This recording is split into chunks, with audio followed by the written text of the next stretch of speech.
Are you a Bennington rep? Yep, MAU. Okay. I can't get enough abuse. So I'm the treasurer, coincidentally, for the SU, so maybe you recognize my name from the Yep. treasurer's. As soon as you said it. Yep, good. Glad people are looking. Good. But I'm also the state rep, so I think that's why Scott has to become. State rep for Shaftesbury And Sunderland. Sunderland. Possible. Intimately involved with state education Yes. conversations. I sent him an email asking about possibly wanting to come to one of these, and he said coincidentally, I'm sitting in a meeting. You were in some education. Oh, yeah, yeah. That was on Wednesday? Yeah. Can you hear now? I can hear now, yes. Good evening. Hello. Who else do we have for board members, Renee? Are you able to say? You have Sandy Foster's here, Cat TV is here, and Richard is here. So the only board member here electronically is Sandy. We have 6, so we're good. Yep, you have 6. Jess, Bill. Just Todd. Todd hasn't been till 1. Celeste. And Did you see the VSBA letter just today? They're saying, here's getting board members here, try this. No, I didn't. Yeah, just wanted to give that to Doug. All right. Are we ready to get going? Okay. I would like to call this meeting for the Southwest Vermont Supervisory Union Board of Directors to order. It is Monday, December 9th, 2024 at 5:31 p.m. First on our agenda are public comments. Think we have any public? Not here electronically, no. Item 2 on the agenda would be finance treasurer's report. Did it make it into the packet? We happen to have the treasurer here. The treasurer's report has not been submitted yet, so it did not make it in the packet. So we can move past item 2. Item 3 on the agenda are operations. We have the Mount Anthony Union High School kitchen bid. Yeah, so, friends, hi, I'm Holly Anderson. And I, am here to ask for a motion, and Renee's gonna correct me where I screw up. So the MAU High School has been identified as the kitchen that, needs the most, attention in our master planning process. And, we have an excess amount of funds in our food service budget as a result of COVID and the state asking us to go through and feed the community. We did that, and as a result, we got more reimbursements. We're in a corrective action plan with the state to spend down that money. We have somewhere between 1.5 and 1.9 million. I could get an updated number today, but I can certainly provide that as soon as I'm able. So we met with the MAU board last week to talk about getting permission to renovate the kitchen. And the reason why I'm here to ask you for approval to move forward with design services for that anticipated renovation. We sent out public advertisement in the banner for architectural engineering services to be provided for that. We got 2 quotes. Center Lane Architecture was the low bidder. And so we would like to engage them to begin the design process so we can put together a project budget and see if it's possible to renovate over this coming summer. And It's the reason that it's here is because the food service funds are maintained at the SU level. So The ultimately. MAU this board voted, they already voted because it's their building, but it's the funds are with the SU. So I want to make sure it's okay to spend the money before I do. Any questions for either Renee or? So this is ARPA money left over, or it's food service? Food service. And there's surplus, that surplus. There has been significant surplus to the point where they've said either you need to spend it or we're gonna take it back. Okay, I missed that. So That's the locus of the itch. Are there other identified projects, other schools, other things that need to come out of this money, or is it really solely dedicated to this project? So the intent, through the master plan was to take all that money and make, effective change in that location. Because construction is really expensive right now. There are absolutely other needs identified, but those all are not immediate needs, like the walk-in coolers. Pownell needs a new one, there's sizing issues at others, so there are absolutely things on the list, but this project is identified for this bucket. To also clarify, the question was asked at the MAU board. This is more than just a behind the scenes kitchen remodel. Based on the answer that we got at the last meeting. More than a behind the scenes kitchen remodel, this includes kitchen. Ventilation has largely already been done, but Yeah, thank you. Yeah. So the cafeteria for the most part has been addressed as part of our BESSER funds and also local funds. It's been painted, it's air conditioned, it's heated.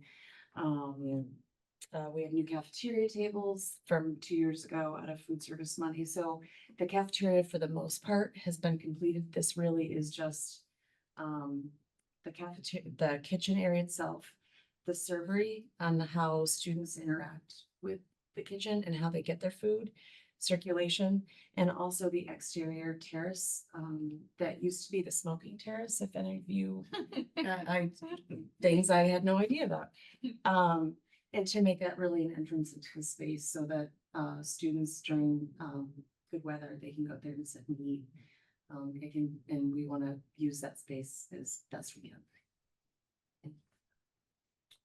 so is this just behind the scenes or does this actually, will the students feel a difference also? And the answer was. Yeah. Yes. So you're anticipating this total project cost to take the money that's available? Okay, is there budget plan for the other projects that you've identified? But it's in the master plan and in subsequent fiscal years. Okay.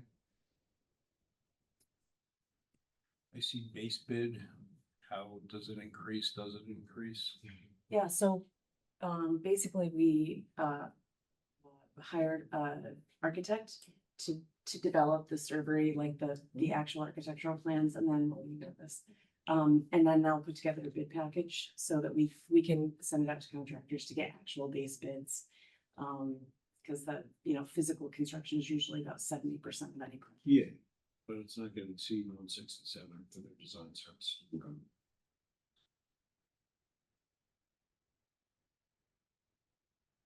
So the action requested would be summarize. To award design services for the MAU kitchen renovation to Centerline Architects in the amount. 167 is that Not to exceed 167,775.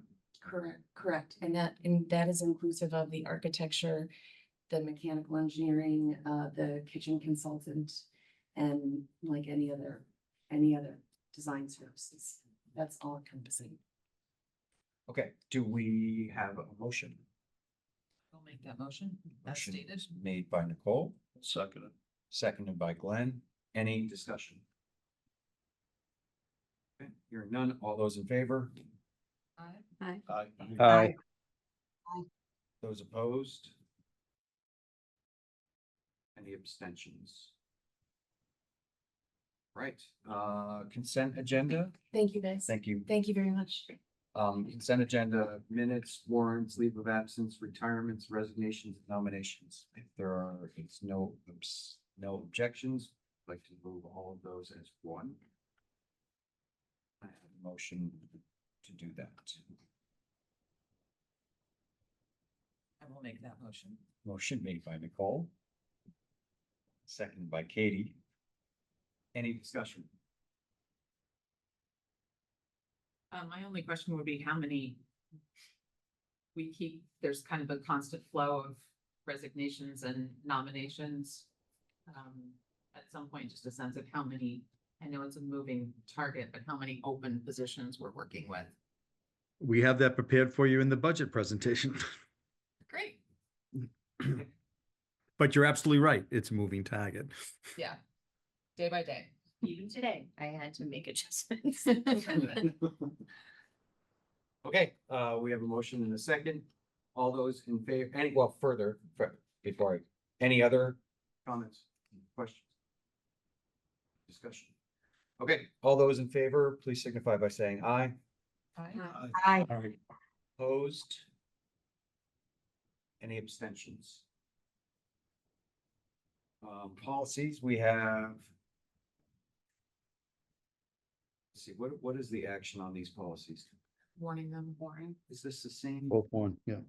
Both warned, okay, okay, so we have two policies to warn this evening. First one is number 1090, use of school facilities.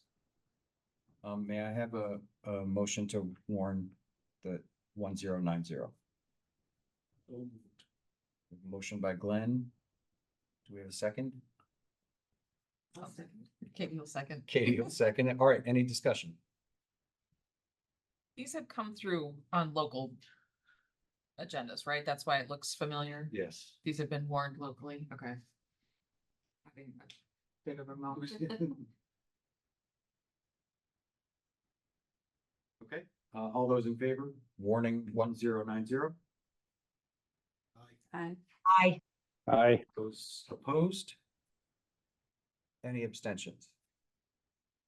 Okay, second one is number 5156, student nutrition and wellness. Can I have a motion to warn that policy?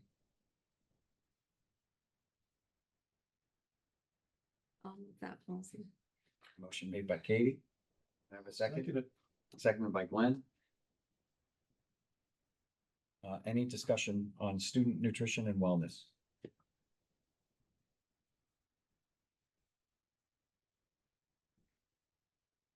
Hearing none. All those in favor? Aye. Those opposed? Any abstentions? All right, now for the meat of the evening. One quick question on policies. Do you guys have a master list of policies that you're looking to try to get through this There year? is a rotating list that I don't have in front of me, but. Called the policy tracking sheet. Lisa Papaski maintains that. So they're all listed, and then every budget meeting, every policy meeting ends with what else is coming up in the cycle. So Where it's at, what, Yeah. if it was warned, if it was adopted. I can send that to you, Nicole, if you would like. Okay. That would be great. Thank you. Item 6 on the agenda, SVSU 4-year 26 budget review. So I did not print out the full packet that is online, just basically the highlights that I was gonna cover tonight and basically answer any questions you might have. So let me share my screen for folks at home.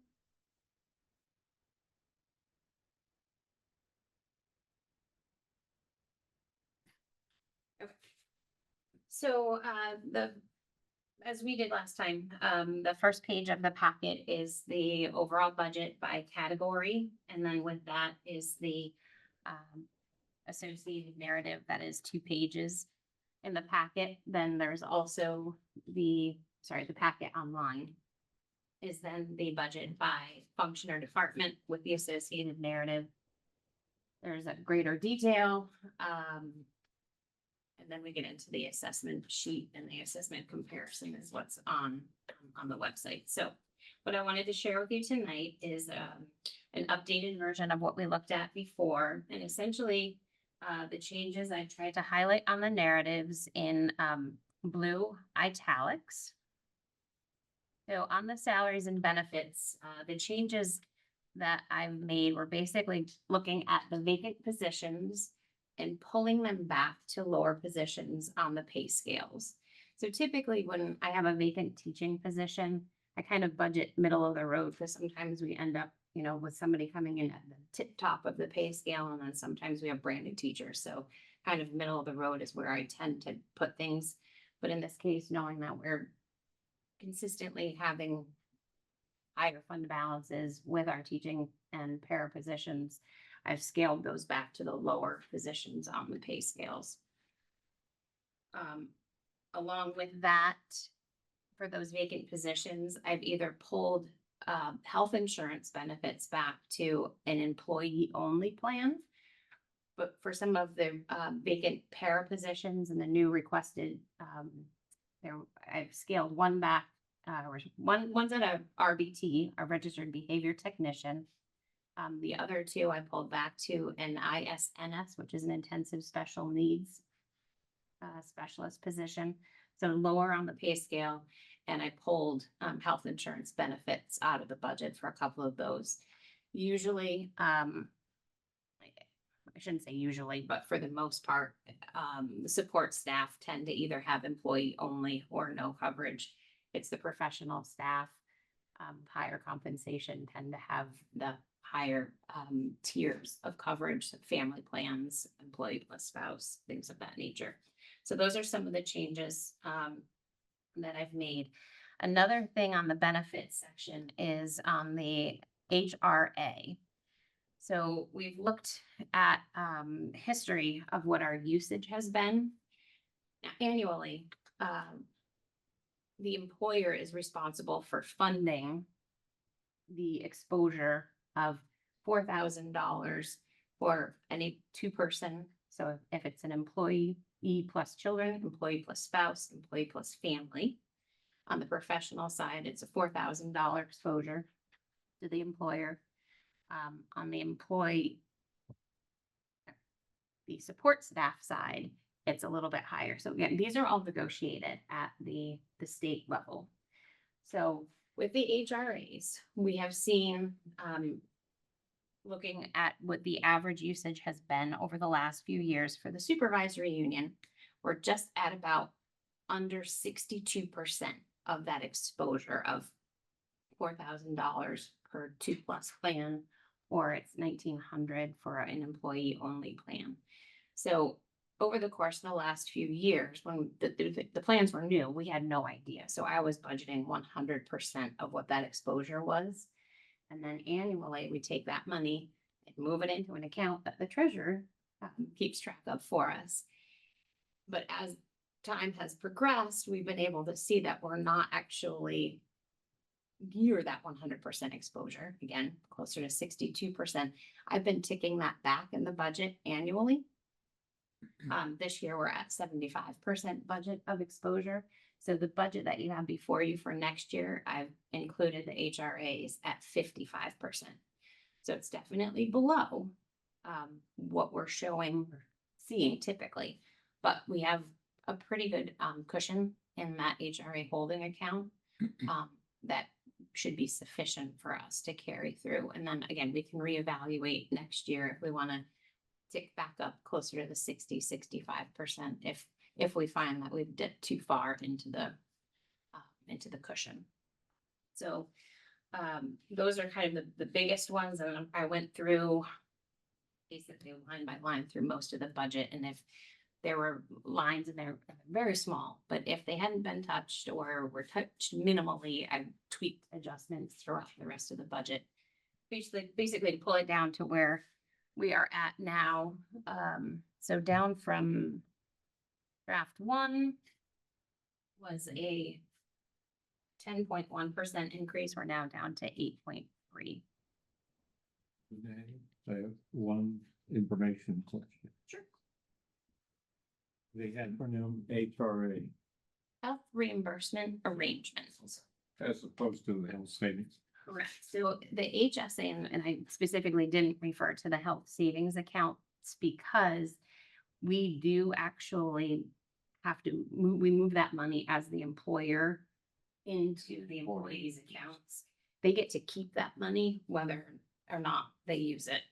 The HRAs are different in that the employer keeps the money if the monies don't go unspent. So that's why we're able to see the tracking of being able to budget less and less. But the only, spent money year to year maintained in that account? that is the sole purpose of that account because, You say that's a well-funded account because it's been underspent for consecutive years. and the arrangement that we have with Health Equity is our third-party administrator. They have electronic access to the account to take money out and to put money in. So essentially every week, poor Dave, I bombard him with emails all the time, like we'll get emails Monday morning. This is what your replenishments are for your districts. So they take that money every week. The SU ends up at a monthly replenishment. And then we have various fees that come in and out of there as well, but we really only fund it once a year. At the beginning of January, sometimes February. I was doing other math when, for part of what you were just talking about, and I apologize if I missed it, but is there a risk with, could there be a year of higher than normal need? Sure. But we feel like we have a cushion that's sufficient enough to, My staff did an analysis for me of money that we've been putting in versus money that's been coming out, and we've continually been putting more in than coming out, even as we've been pulling back on what's been budgeted. We're at about $1 million in that account, but when you look at pre-funding, like we'll have several $100,000 of pre-funding for FY 25 come out. Which I shouldn't even say it's not FY 25, it's calendar year 25. We'll see those withdrawals be coming out of the account towards the end of this month. But we'll then take FY 25 money that we budgeted, put the cash back in, and then it's kind of a back and forth throughout the year. And honestly, it's kind of crazy the way that the health insurance industry works, but I think we still even sometimes get reimbursements back for claims that happened back in 21 sometimes, like they're still outstanding and money's going back and forth. So that's why we set up the separate account, because there is so much back and forth there.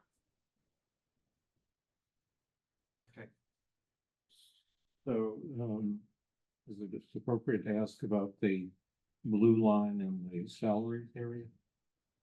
You said you're scaling back vacant positions for basically parents, right? Paras, and there are a couple of vacant teaching positions that we don't have people in right now. So our best guess who's going to be coming in at this point. Gates always trying to fill those positions, but at this point in time, they're vacant. So I don't have anything to budget for. so for clarity, that's not scale back, meaning eliminate the need for the position, that's scale back what the starting. Correct. Wait. I have not defunded any position yet. I just went through what I felt was comfortable for me, and I tend to be pretty conservative in terms of the surpluses that we've been seeing. And oftentimes with, the staff that we have, and you see it on your consent agendas monthly, people leave, people come in. So there's always like this kind of crossover. And if, positions go vacant for the first 4 months of the year, I've budgeted for the full year. So pulling back those budgets, I think will like tighten things up a little bit. So was that just a device to figure out a fallback number? So that you're not actually going to penalize employees that you do find for these Oh. positions? not at all. Okay, so it sounded to me like, well, you're already having trouble getting employees for this, and now we're gonna pay them less, so. Oh, no. It Less. has absolutely no impact. What? Yeah, so it's all based on experience. So regardless of what I have in the budget, Nick will offer somebody their position based on what they're coming in with We experience. don't have to have excess in the budget if we're not able, if we're finding difficulty. I've had plenty for the past got few plenty. years, so. Okay, thank you. Sure.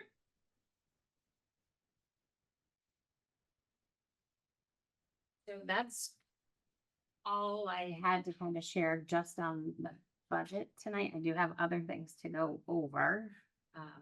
You know, if there's other questions that we want to look at now or just kind of start talking about Just, assessments.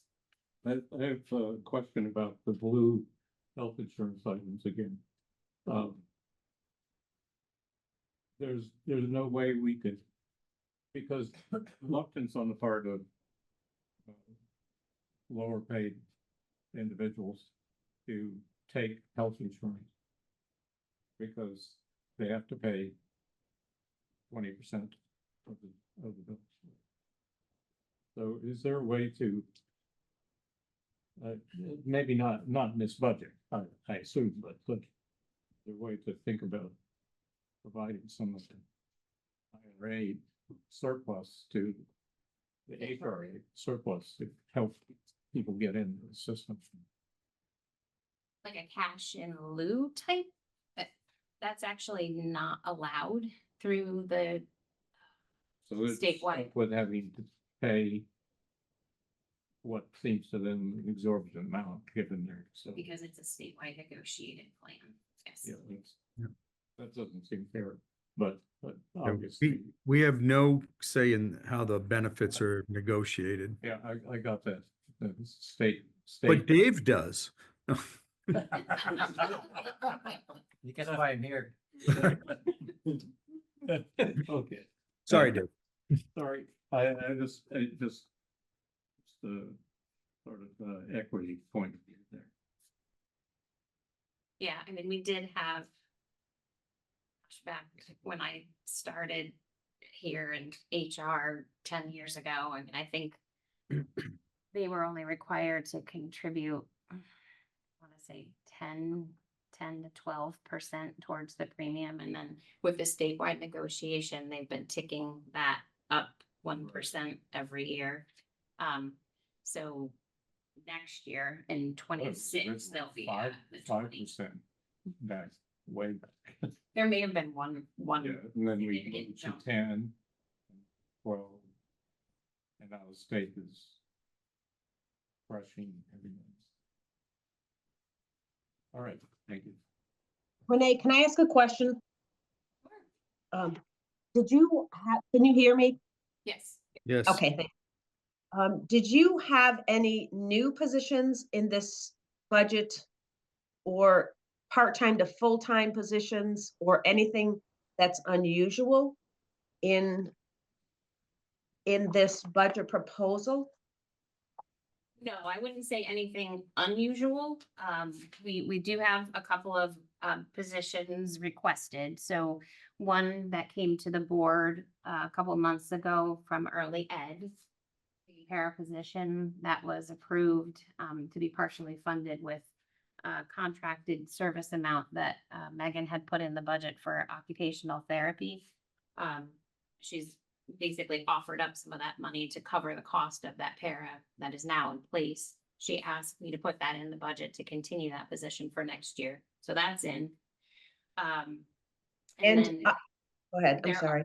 that's okay. Then there are three more, basically education support personnel positions that have been requested. So those are three new ads for next year. And then BCBA's, there's a 1.83 FTEs that we have put into local, most of that being funded through Mount Anthony. And I think I had asked for the enrollment, in particular for the early ed for next year, because I was just curious on that, because it looks a little bit like she needed the position this year, but wasn't sure about enrollment for next year. And then in that 29 or 2490, it has in the listed budget adjustment a vacant special ed teacher to associate director of student services. Is that a new position? No, it's basically repurposing a vacant teaching position into an associate director. That happened this year with the plan to keep that position intact for. Now it's just, the budget is following what happened this year. It's planned in the budget as opposed, was a shift during this year Thank you. We with see a board lot of, approval. yeah, we see a lot of that as, you know, the year progresses, like the outset of the budget year.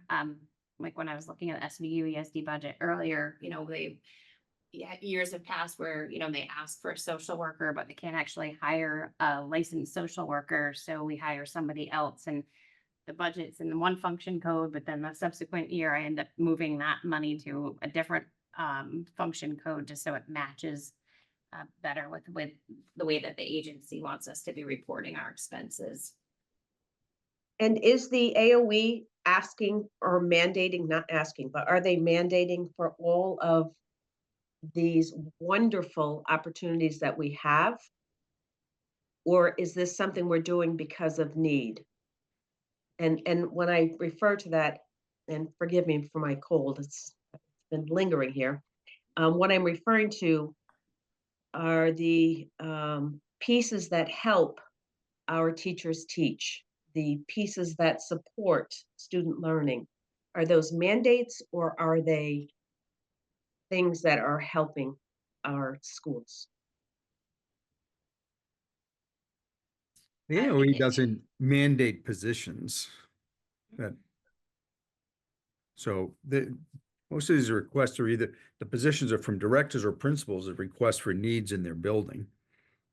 But as far as mandates, I don't follow what you mean, like. Well, I think, are there requirements for, I mean, certainly the one that came up a few months back was a requirement of, we had this amount of head count, we have this amount of need. It's required of us to have the staff in place to take care of those students one-on-one. And that's more with our contract with NEC for what their requirements are for staffing for the students in that program. But unless I'm missing something, Renee, that I'm not thinking of. The only thing I can think of is, I think there's something in the ed quality standards now where districts are expected to have a facilities manager. I don't know if it's coming down the pike or is in place now, but it would basically be like a Holly for us, so we're already, you know, covered there. There may be other things in the ed quality standards that are recommended, but I don't know if they're required. Well, the standards are just that, they're standards. There is no mandate requirement for it because there would be the question of who pays for it if they required it. But just like education quality standards about class size, it's a recommendation, but we're sometimes under, we're sometimes over. Yeah, and I think in the the pre-K stuff, there are mandates, or there are requirements for classroom size, like it's a 10-to-1 ratio. And those are fixed by the state, but that's about it, I think. But not a But in that- requirement. It's a it's the guidance. There's no. But I there's no- thought for There's no pre-K, penalty for it. I thought for pre-K they were set. It's like 1 to 10 for 3 to 4. I thought those were set ones. I can double check. It comes through a different division. It's the child Yeah. development division, so there's an additional set of guidelines that have to be followed. Yeah.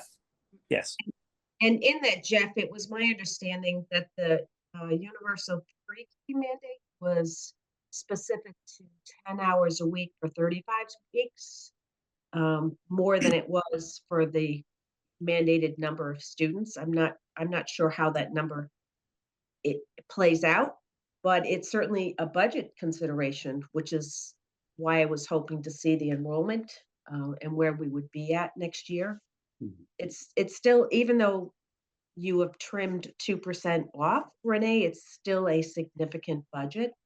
and we're asking a lot of our taxpayers, and I want to feel comfortable that our ask is because of things that we absolutely have to have, and also things that we want to have.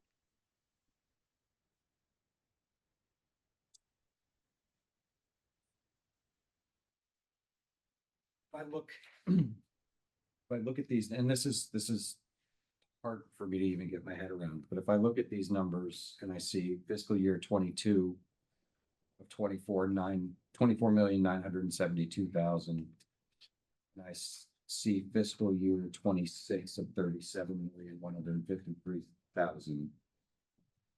I certainly understand where Sandy's going as far as the size of that number and the impact. By my quick math, it's a 49% increase in the SU budget over the course of that time. I think what I have a hard time getting my head around is what of that is absolutely required of us to do the best work that we possibly can for these kids, and what is, I realize none of it's frivolous. And what do we have control of and what don't we have control of? And I think before I would go too far down the path, and maybe this is where Dave can be helpful, if not tonight, in the future, but how does a 49% increase compare to what other, I mean, I've seen articles, many other districts are grappling with this. Certainly, but from an SU budget perspective, how does this compare with what other SUs across the state are facing? Because the pinch becomes when we start to hand out a budget increase of 49% over the last 4 years for what we're looking at this year, it severely limits what the local districts are able to do for their students, because the pot is only so big, and if so much of it is being absorbed by the SU. But remember, the SU contains the salaries for all the paraprofessionals who work in the school districts. So it is the school district's budget. It's not like this is just supporting the central office and. No, absolutely. Yeah. Absolutely. So the $27 million number that you were referring to on the budget sheet is our actual expenses for 24. 24.9.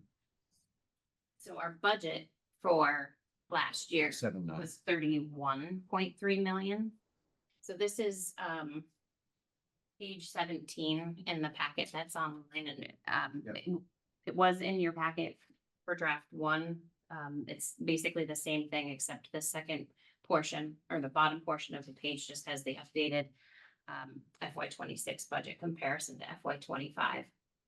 So we had budgeted 31.3, we ended up spending 27.5, and I broke this out so we could see where the costs, and I've seen this for the last couple of years. It's, the special education, we usually end up with $1 million in surplus at the SVU, ESD, and on Anthony, and it kind of ties back to vacancies. So I do have more information to share, but just wanted to, so when you're comparing budget to budget to budget, so last year's budget I think was up 9%. So right now we're at 8, so not necessarily 49, but we're not that far off when you look, year after year after year. You're comparing actual to budget. And we're consistently under budget. So on this spreadsheet, if you compare actual spend to budget, that's the big delta. Sure, but we've got to get the budget passed, Right. and you have to take the budget back to the Arlington School Board. Right. And what we've seen though, year after year, is $1 million plus underspent from the budget. So we've got a compounding situation. So that's, and again, because we're seeing it typically in K to 12 special education. That's why I kind of posed to the board last time, would you be willing to take that risk of potentially unfunding some of these positions to kind of chip away at that, which I think the board was kind of split on doing, and it doesn't make me feel terribly comfortable either, like knowing we have these positions that have no money to back them up. So that's why I went through the exercise that I did to give you what you have before you now. So every position that has been requested and or that is in place now is funded in that budget. The significant increases we're seeing too are partially because we have collective bargaining agreements for the SU, SVU, ESD, and Mount Anthony that were set last year that do offer 9% increases again next year. So those are set. Those are trying. But if we want to take a look at the assessments real quick. I think Ray has a question. Oh, sure. No, well, I'm looking at the assessments. You can go to that. That's fine. I was going to remark that the assessments show that there's 16.6 million, which is basically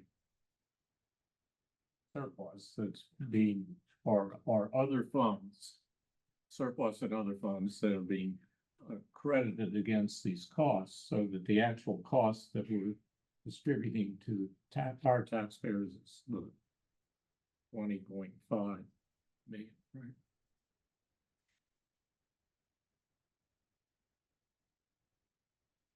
Yeah, so I know this is way more numbers than anybody wants to look at. But I give you the information, so it's there and you can see how everything is being derived. Line 19 on the big sheet that's kind of, I had folded in your packet, but it is page, I believe 17, 18 maybe in the packet online.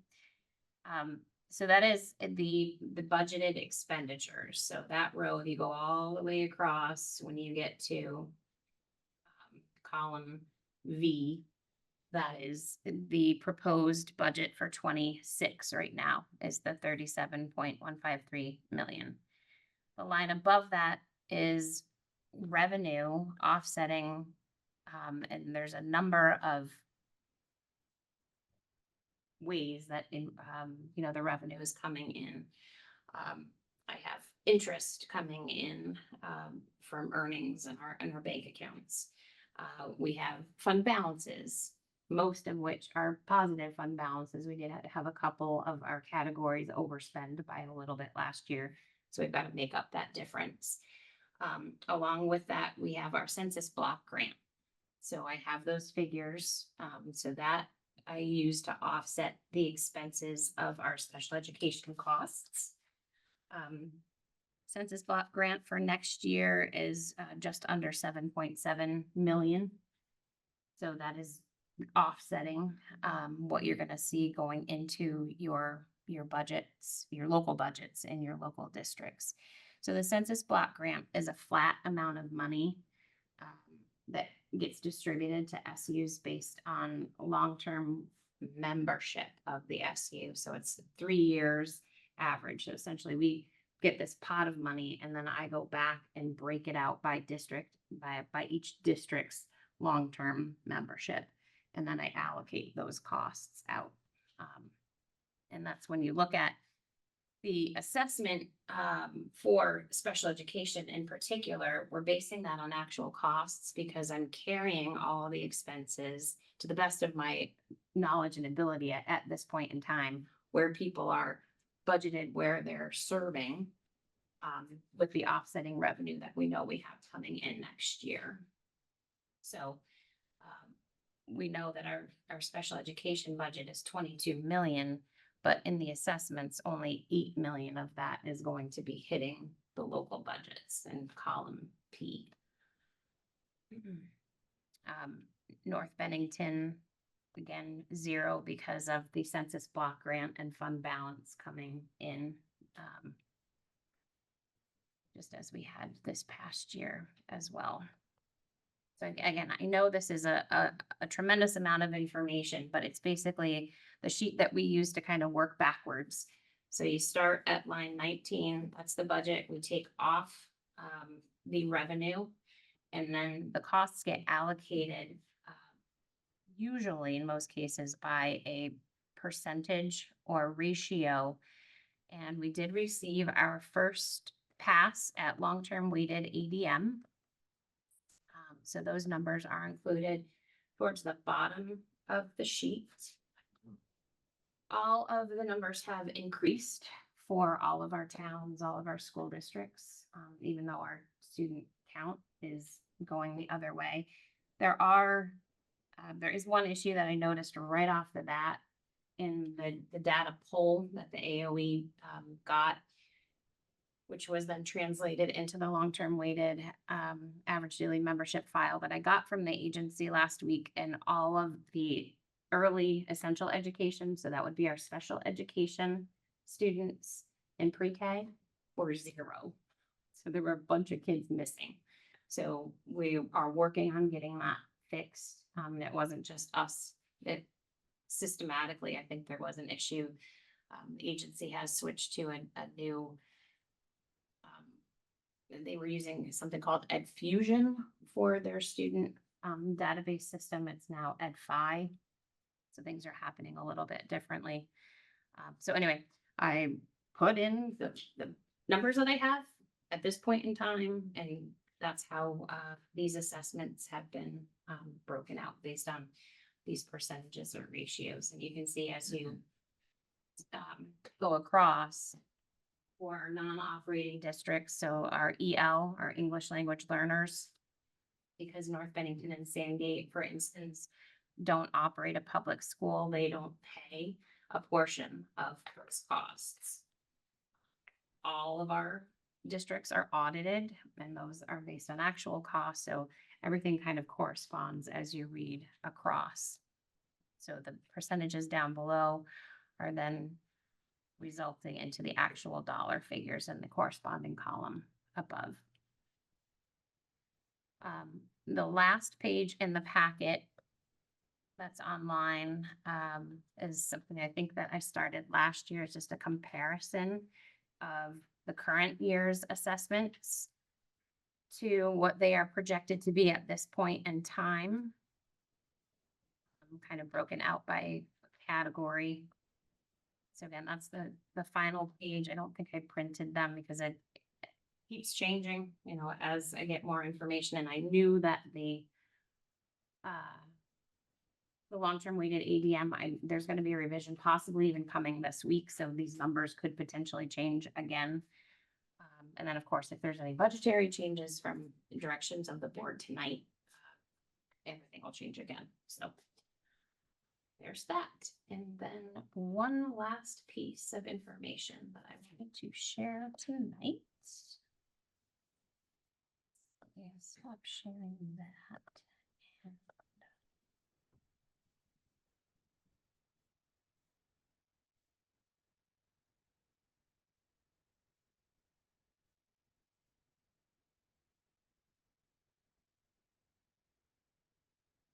I have a question. Could you show the number, the distributed number for the actual expenditures in the past? Sorry, what I'm thinking might be useful is since the actual number that affects individual budgets is the 20.5 million. If you could show that number for the previous years on a separate sheet or something, so you could see the increase at that level across the various districts. How the assessments have changed over the years? Not the, I'm sorry, I don't mean the assessments. I mean the total number. Just so that we know the percentage of increase we actually see in our budgets and per year for the same period of time. Is that possible? I'm not being very clear. Well, I mean, you're looking not necessarily for the overall SU budgetary increases, you want the net. I want the net. I Oh. want to show the net because we've been focusing on the total, Yeah. which is not a real expenditure. Right. Or at least it's not an expenditure coming from our taxpayers directly from their property taxes. So, that is important because I know the way this is going to be presented in the paper is about the total. Right. When the actual is quite a bit less, and people need to be aware of it, and board members need to be aware of it, so you can talk to people, ask you questions. So I think this page, which is the last page in the packet, is just the comparison. And I'm sorry, I didn't print it. It's actually what's online. Yeah, okay, well, I It's don't have that. So- The FY 25 actual assessments by district, Mhm. compared to this draft of the budget. And where things kind of get you across the board total. That's one part of it. Yep. I was hoping for, all 4 years that we're dealing with here on the first page. I definitely have FY 24 broken out that way, so I can, it's just, the more I add, just the more numbers that you get. Yeah. Yeah, it gets to be rather, I don't know how, I don't know how you deal with it. And Ray, I appreciate your point. I think it's hard to look at this document that compares actual to proposed budget and to see that 24,972 versus 37,000 and think, well, that's a crazy amount of money. What has dramatically changed in our offering? What has changed in what the students are receiving? That's a big amount of money. What's behind that is the budget versus actual variance from year to year. That difference, to Ray's point, goes back in and gets reduced out of the assessments for each of those. I think the tough thing, for me at least, to wrap my head around is if we're $2 million underspending our budget every year, but we're building our budget based off of the last budget, then we just keep pushing that. It's Not problem, but It's really built mostly on staffing and, and contracts. That's really the bulk of it. Yeah. And our operational cost of transportation. The things that kind of stay in there year after year are the lines that aren't gonna move the needle on the budget very much at all. So what I handed out tonight as the last page here, and for those of you at home, I do have it pulled up on the screen, and I will have Amy post this tomorrow. But there was a question about the vacancies. And it's not easy to say how many, because it does change. So what I did is I went back and tried to look at 2 to 3 points in time over the last couple of years to give you a snapshot. So if we're starting looking from right and kind of reading towards the left. So as of August 31st in 22, we started, and that was, pretty much the beginning of the school year. We had 27.85 FTEs vacant at that point in time. And I kind of broke them out. Arlington teachers and paras at the top, a grouping of Mount Anthony positions, a grouping of SVU ESD positions, and then North Bennington at the bottom. By the time we got to December of 22, that number had dropped to 23.85 FTEs. And then by May of that same fiscal year, it was down to 18.85. And so again, just kind of reading from right to left, we started out FY 24 or August 31st of 23 with 18.65 vacancies. By December, it had actually ticked up, and then by April, it had ticked up even more. What I want to point out is that when you're seeing consistent vacancies, typically we mark those as positions that we're not going to fill because we've hired a contracted service in place of that. So we are budgeting for the positions, not necessarily budgeting for the contracted services. So if we can't fill a position, I'm then taking the money that I have for salaries and benefits and repurposing that into the contracted services, which tend to be more expensive. So I just wanted to point that out, like if you're seeing something consistently across SVU, ESD psychologist, we have been filling those with vacancy or filling those with contracted services. And if it's not specifically a school psychologist, it could be a BCBA that has been filling that need. But that's just where the budget had fallen. So. Renee, I so know was- you end up being on the hot seat for this, but these are not these are not decisions that you have made. These are not staffing. I just put it together. Together, I understand. But what you just described is if it's a consistently open position that's not filled by staff and it's filled by contracted service, so the money is still being spent oftentimes at a higher rate because it's more expensive, that doesn't explain the budget surplus. We're not able to fill it. Right. So what explains the opposite trajectories of 23 and 24? 23, there's a decline in unfilled positions. I couldn't Correct. tell you, it was just the snapshots in time that I randomly. It's the other way. picked to kind of, Before. yeah, so, and now you can see at this point, we're down to 12.8 FTEs that are vacant. So that was as of last week, but That's the other end of 24, that's FY 25. Yep.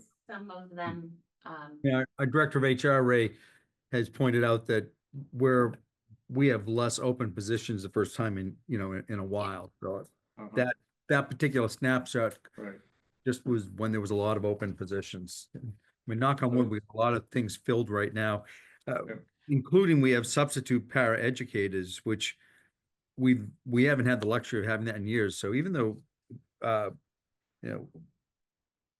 other indicators read about job unemployment claims are down, so you would think it would be the other way around. We are filling positions currently better than we have in a while. So I would guess that when Renee took that snapshot from April of 24, we were not in that same position.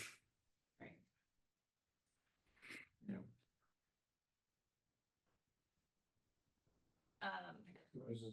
yeah, and it's a variety. Like I know we have a, contracted case manager right now, so it's not just one continual place that we're seeing the vacancies. Sometimes it's teachers in Paris, sometimes it's like psychologists, sometimes it's occupational therapy. There isn't necessarily a rhyme or reason to it. It's just the nature of the business. I think where go. But I hope that's somewhat helpful. Can't ever finish. So of the 12.8, I'd say probably we have half of those marked as not to be filled because we have current contracts in place. The other, 6 to 7 position we're actively trying to fill, and then they get filled, and then another vacancy might pop up because somebody resigns. So has that been a consistent policy that if you give up and you go to contracted services for all of this period of time from FY? Where did we start? FY 22? But no, at the outset of every year, it's Dr. Abbott's intent to fill positions. Okay, so it's just later in the year, you switch over to contract And we service we to try to get services in. exactly. Students need services and we can't wait for, somebody to be hired. So that's when the contracts come in. And we can, sometimes the contracts are for a limited amount of time, but sometimes we put them in place for the whole year. I mean, they do have termination clauses in them, so we could end them early if we needed to. But again, the main goal is to get services to the students. So your point about that is that that does eat up a little more budget. But you still don't meet all the need that you have identified that's built into the budget. We're not allocating every single vacancy to a contract. It just, we would be upside down in that case. I'd like to thank Dave Durfee for being here to listen to the conversation, and looks like you had something. Well, yes, I am just going back in time a few years to when I was sitting, not in this room, because it was before the office relocated, and the conversation is very similar. On December from 5 or 6 years ago, when I was on the Mount Anthony board, the Shaftesbury board. And yes, so thank you for asking me to come in, Scott, and I am the treasurer, but I'm also state representative for Shaftesbury and Sunderland, and in Montpelier has been doing quite a bit of work on school education funding. And I guess I would say the first thing I would say, and I'm not sure if it was you, Ray, who made the comment that when you look at the sort of the top line numbers and the increase of 8% over last year, or if you look back 4 years and it's closer to 50%, those numbers get reported, and those are the numbers that people carry in their heads and think our school spending is out of control. I'm going to suggest that it's not out of control here, and I'll give you a couple of numbers to help support that assertion in a minute. But there's definitely a perception that we spend a lot, and it's partly because Vermont spends a lot. As collectively, Vermont schools spend per pupil as much as any other state, I think, in the country, and that's largely because of staffing ratios. All of the measures that we're looking at here, and again, that's statewide. This district is, if you said, okay, well, Vermont's near the top, then let's look at Vermont. There are 50 some odd supervisory unions, and we're somewhere closer to in the bottom decile anyway per pupil spending here in the SVSU and the individual districts. How that relates to ultimately to taxes, which is again what people are paying attention to. Our tax rates are much lower than they are in other parts of the state, and I look back to see when I was on the board 10 years ago, 12 years ago, I remember that, geez, the tax rates are fairly similar to the ones that we've got right now. And I think the Shaftesbury tax rate, if I was looking correctly, has gone up over a 10-year period. It's gone up 15%. So that's 1.5% a year. And if you think about the inflation that we've had over just in the past few years, you would have to say, gosh, the boards are doing a pretty good job, and Renee is doing a pretty good job of keeping our costs in line. And unfortunately, that doesn't get reported because people see 8%. I have been inundated with emails, calls from constituents who just heard that the statewide education tax rate is projected now to go up 6% next year, on top of 14% last year. How can we afford that? Good question. And my response is, well, those are statewide numbers, and our tax rate here, the Shaftesbury tax rate went up 4%. I think it was 5% in Bennington this past year. So nothing like some of the other districts, and there's lots of reasons for that. Some of it is changes that we made to the weighting. So when Renee was talking about the average daily membership at long-term weighted, we've 2 years ago, the legislature made a change that actually benefits this district The weights were out of whack and we did some reweighting. And not all towns benefited, some towns did not benefit, but some districts did not and some did, and we did here. So in any case, I know that it's difficult to look at these numbers and think, how is it gonna relate back ultimately to taxpayers? But when you see at the individual district levels, when you go back to your own boards and see what the impact is gonna be year over year, it may be bigger this year. I have no idea. I mean, Renee will probably say, David, you should stop talking now because you don't know what that number's gonna look like. But I'm working on it. yeah, but it just, historically, we have, I think, done our very best to keep costs contained. And I think that the results are there in the actual tax rates. So that was one comment, one thought. Scott, I think you also were just really curious to know how much of what's in the budget does the state say has to be there?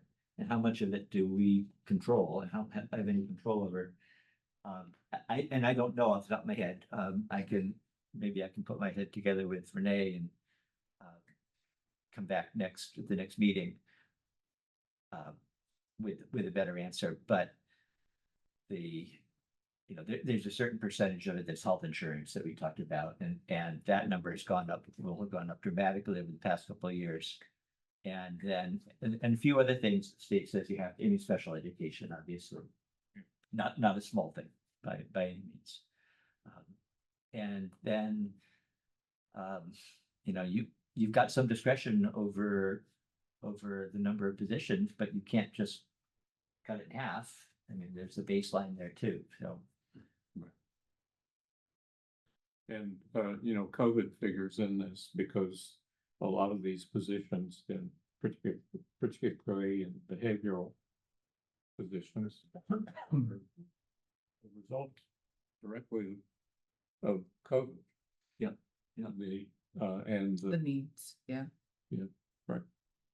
We have And that it's not going away because the impacts on those children are with them for a long time. the needs are still there. Yes. Yeah, and I think that's true, of course, not just here, but across the state. No. And that explains a lot of why that number was up 14% last year. Right. Yeah. I think you all know this, but the education fund is, because it's a statewide fund, and it's different from other taxes. So the local budgets are set and voters decide them, and then we have to raise the money. So it's other taxes like our income taxes and so forth. There's a tax rate that is in law, and we don't change that every year the way that school taxes do. So it's very hard to change those tax rates because it would mean the legislature voting to raise taxes and the governor signing a bill, which governors don't like to do that either. So here we have an education fund that essentially is all you need to do is get the budget to pass. And so you've seen over time costs that might have been covered in another part of government's budget going into the education fund. So the things that you're talking about, the student support services that have over the years made the education fund into a larger and larger expense. Right. And the feeling is that as that becomes larger and larger and people's willingness to spend pass a budget gets smaller as a result, that the things that are going to get pinched are the things within the classroom, the things, the arts, things within the classroom, arts, technical education, certain STEM programs. I mean, it's happening elsewhere in the state, and I hope it's not foreshadowing to what could eventually start to happen here. But that's a real fear among people that I've been talking to, and even some board members that I've talked to as well. Is it's ballooning to the point where it's putting us collectively in a really hard spot when it comes down to our local budgets and getting them passed because people don't, they're having a hard time supporting it. And so then you go cut the things that you are actually allowed to cut. And those are things that many of us would never want to cut. Because we can't cut the others. I think last spring, like a third of school budgets didn't pass the first round. So then that cutting process began. And we didn't see that happen here. I don't know if there were any districts in this part of the state that didn't pass the budget, but it's definitely on the minds of the legislature now, because while the legislature doesn't set the school budgets, the legislature does have a say over what the whole, approach looks like. And because people don't want to see the arts cut, or they don't want to see the things in the classroom that they value cut, I think there's political pressure now for the legislature to go in and make some probably pretty big changes to the system, which would, with the intention of addressing this issue of cost shifting into the education fund that are making it harder than to people's, coming out of people's property taxes. Well, there are a number of things that got dropped into the ed fund in the years that I've been on boards, and they could take some of it back to the general fund. But Yep. I think there's a reluctance to do that because they know they have to find funds for it. That's exactly right. And they decided that the education fund, the property taxes were one way to get it. Yep, that is exactly right. So I believe that they shouldn't drop things on us willy-nilly and mandates without funding. Because you get this, property taxpayers in poorer communities are going to be incensed. And yeah, it's not in their, I don't feel it's in their interest really to shortchange their education budget, but that's what they may well do. So, that's one change, could be many, is to move pensions back to where they were. That's a big item. To move, well, what's the other one? The early childhood education program was not in the education budget when I first got on board. It got dropped in. Granted, it's not a huge program, but it's growing. We want it to grow. I can tell you though, those of you that have board meetings this week, I will have this draft of the budget with the assessments as you see them here built into those budgets. So you will see what your impact looks like, along with the information that came out last week from the AOE with all the other things that are impacted with the NEEP index. And of course, we have the December 2nd letter that came from the tax commissioner. So I'll have that all kind of mapped out. Right. So just, you would like to get this board to move as We need to early do in the this one process. first. We need to do this one first. Yeah, before all the other ones can be And set. not wanting to hold you back, and I know none of the other board members would want to hold you back. There is action on the agenda for tonight, though I'm not sure that we collectively would feel like we're ready to make that action. Pat, can I jump in for a second? Yes. Thank you. I appreciate this conversation because it's certainly helpful. And I appreciate that, that David, you feel that 8.3% is much better than some of our other school districts throughout the state. Our inflation rate, however, is at 2.6%. And even with that 2.6%, that's a significant increase over the budgets. Even at 8% is still a huge increase over that inflation rate. So I feel like we're not ready to move this forward, and I'm hoping that Renee could possibly tweak this again. I have that same fear that others may have, that we're asking our schools to look at their budgets and it ends up that they have to cut more than they may want to, specifically to meet this need that we have created. And I would love to be able to see what our schools are looking for and what their needs are as well. And that's my ask. That's not an accurate statement. That we have not asked schools to cut their budget to support the SVSU budget. That's not accurate. I can tell you, I believe that that's true, Jim. I'm sorry if I misspoke. What I meant to say is that I felt the pressure and stress last year sitting on the board, looking at the elementary budget, knowing that there was a $31 million ask of the SU. And that was my personal concern, Jim. Mine. Let's be clear. The SVSU budget has positions that they are in the schools. They are serving the students of the elementary school district. They are serving the students of Mount Anthony Union District. They may be SU employees because of what happened in negotiations, that every para educator is an SVSU employee. So it's, if we were all one district, which I really wish we were, we wouldn't even be having this discussion, because we see it as administrators. It's one budget. You might be voting on separate individual budgets, but it's not.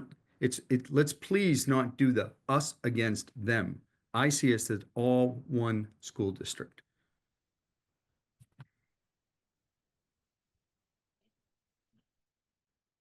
And the reality is, with a 9% salary increase and health insurance Exactly. increases. Yeah. Unless, an 8% increase when you're talking about a negotiated increase in salary and something that's completely out of our control with healthcare. Unless we start significantly pulling out positions. And I'm not an educator. It is not my place to say what is needed to educate the students in the classroom. I'm relying on the administrators and the teachers to work collaboratively to say what is needed. And it is a daunting number. One thing to Sandy's point, and Dave, you mentioned, on a local level, on a local district level, we always look at it on a per pupil spend. And we don't look at it at the SU level on a per pupil spend. And Sandy has asked for like enrollment numbers. I don't know if there's any way to get data to say, as our budget has increased, here's how it has changed on that same metric on a pure per pupil basis. And one of the other things, Renee, that you have provided in the past is that total budget. You've given us so many different slices and versions to try to make this digestible. But yeah, I don't know. The assessment per long-term weighted ADM is on the That's down in the page. left-hand corner of the sheet. Yeah. Renee, I think you said earlier that the long-term weighted ADM numbers had increased over last year, which is a good thing, right? Because the tax rate It and helps, obviously, right? But it's But just, it's but it's also indication of needs. exactly, the weighting is what's driving those, not necessarily the number of bonds. had the number of students, yeah. But you do have a number for the overall budget for long-term weighted average ADM. At the bottom of your draft here. Yeah, so that is everything all together, but then also on that last page that's on the website, I broke it down Okay. by individual districts. By district, right, and I don't know how that compares to last year. I don't think I ever noticed this figure last year, but maybe it was there. I just didn't see it.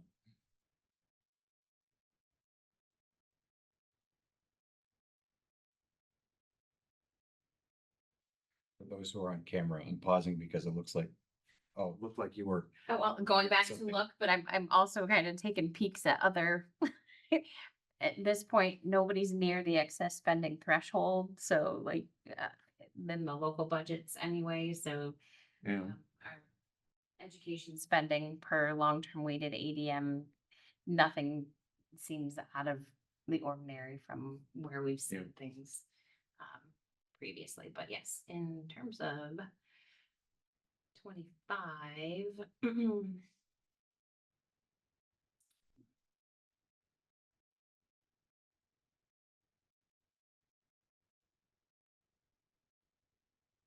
So that number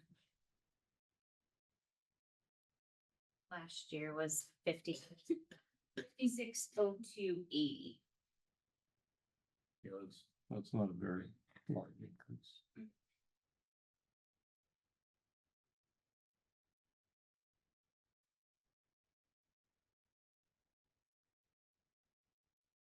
So, I guess at this point, if I kind of feel like I've whittled this down as much as I can, or I'm comfortable with, without direction from you all as to whether or not you don't want to support the requested positions and you want those to come out. Can I just ask a question, Renee? I don't know if you can do it. Is there a way you can, because everything's the state mandated healthcare. When I see that number of it, increasing by, a million, which is 14% increase, how much is that mandated by the state? Like how much is the state mandate, at 8%, 9%, affect us? So the premium itself is increasing, the proposed rates are 11.9% increases. And I've taken what current benefit elections are and built those into the budget. So it doesn't take much for somebody to go from no health insurance to a family plan.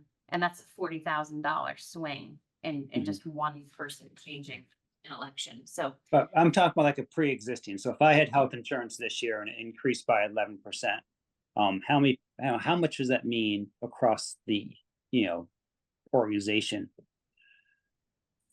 Is there a way to figure that out or pull it out so we can say, this is the driving cost for benefits is the health insurance? Well, we have that line item, Renee. What are you asking, Jeff, what the line item for health insurance for employees went from last year to this year? Well, I see it there, but how much is it state mandate? Because if the state's increasing by 11%, how much does that 11% affect us? Is it, $800,000? what you're also seeing in that line is, our workers' comp insurance and our unemployment taxes and the increase to Vermont Municipal Employees Retirement System. And so there's a number of other things that are rolled in there. I mean, I can certainly isolate health insurance, but it's kind of a spitball at this point because people can change, right? Like if, they drop their coverage, they elect more coverage. And all I know is what I know at this point in time and what I've built, into the budget, which can change. Okay. I just thought I'd ask the question. Well, we could break that out because like if you remember what we did in previous years when the budget we generated some talking points for board members. Yeah. I think Scott might have called it the supermarket conversation or gas pump conversation. But we, once we have it settled, we could take suggestions from board members like what would help, and that's certainly like so health insurance, which is completely out of our control. If that did that result in an $800,000 increase? I'm sure Renee could pull that out and what, and nobody should be surprised that we, I don't know, I forget when we settled the contracts, but we knew with a 9% increase, we're going to have to pay that bill. Okay. We will. Yep. So I appreciate Renee having this LTW ADM down here. I'd like to see a chart. I mean, there are only three years we compare, right, on this, and one's calculated by retroactive calculation, right? So we could compare that cost SU budget, overall budget per ADM to the one you've got down here.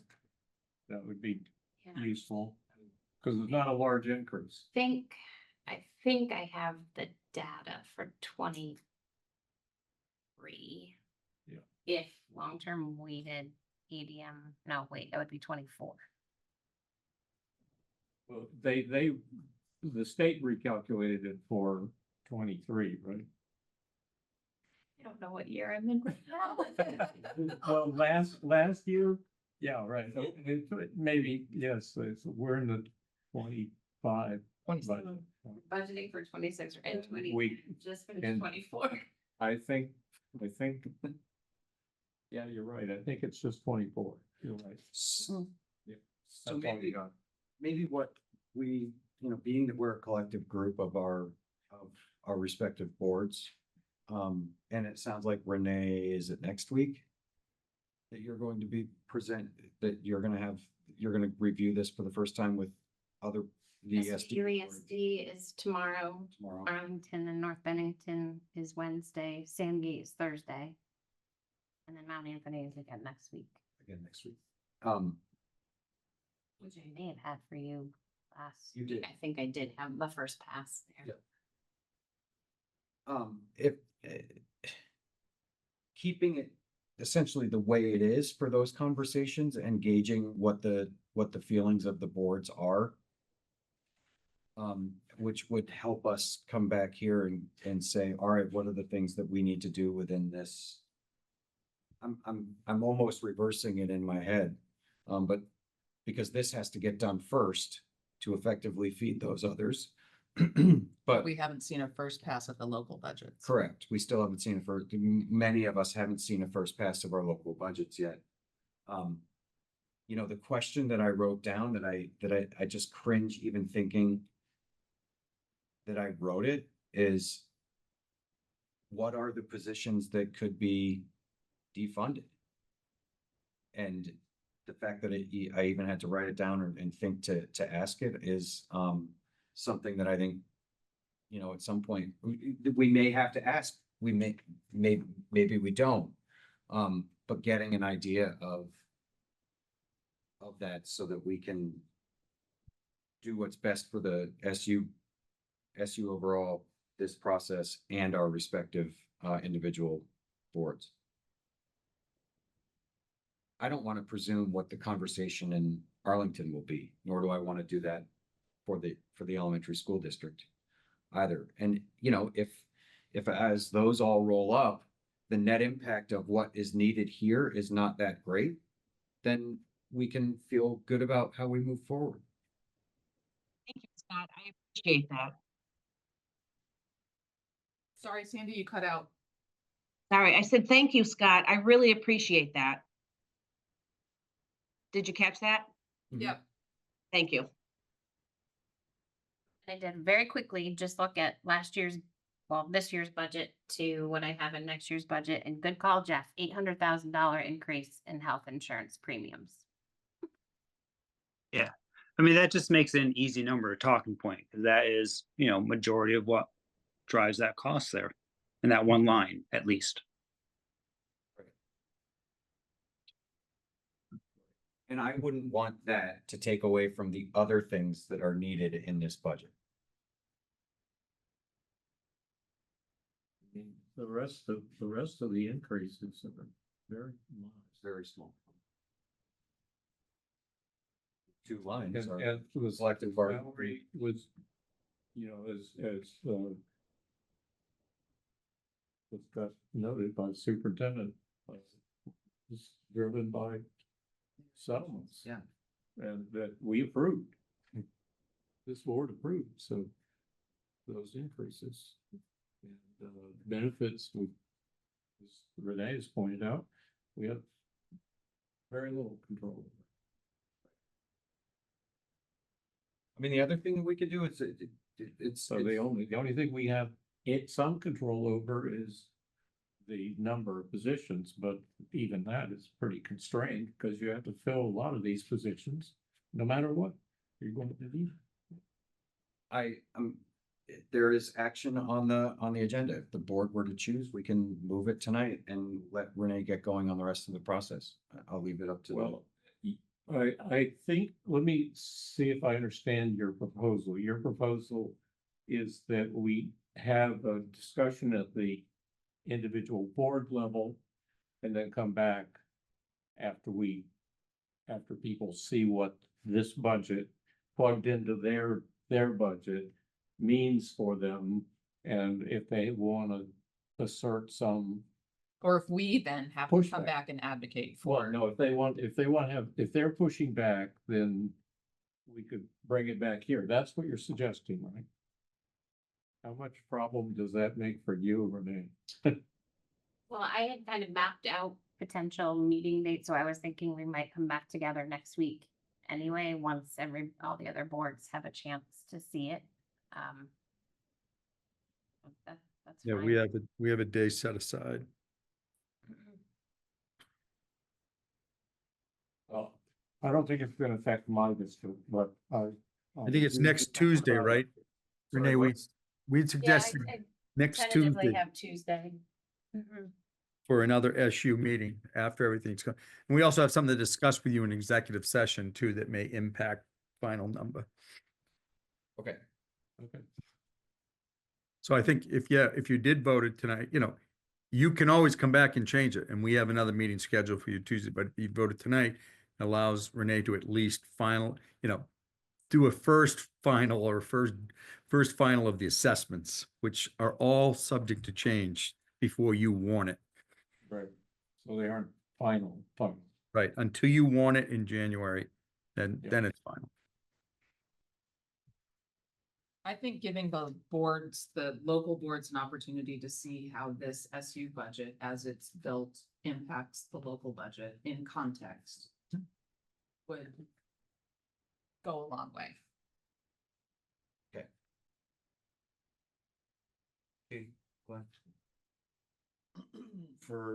For another week to have a little more information and more information to operate on, I think it's a sensible thing to do. Yeah, I'm fine with that. Okay. So we're gonna be looking at Tuesday, the 17th.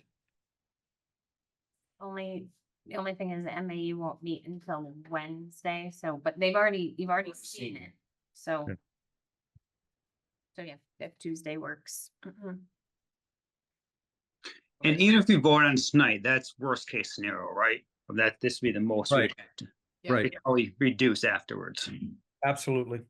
Like I said, your number's not gonna be final until we go to warn it, so you got a month before So that's you're gonna. suggesting, Jeff, we could vote on it tonight? We could vote on it and, come back and, cut it if we need to cut later. At least that gives the other boards a chance to look at worst case scenario. Of how high it would be. I hate to use worst case scenario, but Well, We could have a very quick meeting next week. Yeah. Yeah, We just- meeting on Tuesday. okay. but I mean, Renee's got these presentations for these boards, pretty much, the drafts, pretty much Mhm. done. Yeah.